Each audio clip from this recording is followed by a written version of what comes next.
Terrified, Derek rushed back inside, locking all the doors and calling the police. The officers who arrived took the letter seriously, but had little to go on. There were no leads, no suspects. The Broadduses hoped it was just a sick prank, but a few days later, another letter arrived. This time, the watchers seemed angrier, as though the family had offended them in some way.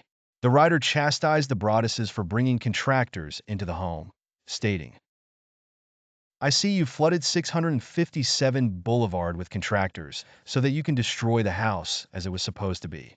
Bad move. You don't want to make 657 Boulevard unhappy." The letter also continued to fixate on the children. "The house is crying from all the pain it is going through. You have changed it and made it so fancy. It cries for the past and what used to be in the time when I roamed its halls. The 1960s were a good time for 657 Boulevard when I ran from room to room imagining the life with the rich occupants there. The house was full of life back then. Now I watch and wait for the day when the young blood will be mine again." At this point, the Broadduses were panicked. They never moved into the house, fearing for their children's safety. They even reached out to the previous owners, the Woods family, to ask if they had ever received letters like these.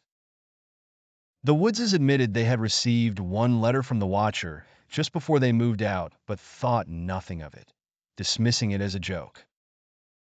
As the letters continued to arrive, each one more menacing than the last, the Broadduses took drastic measures. They hired private investigators, reached out to forensic linguists, and even had their home tested for fingerprints. Yet, despite all their efforts, no one could figure out who the watcher was. The case attracted widespread media attention, with people across the country captivated by the mystery of the watcher.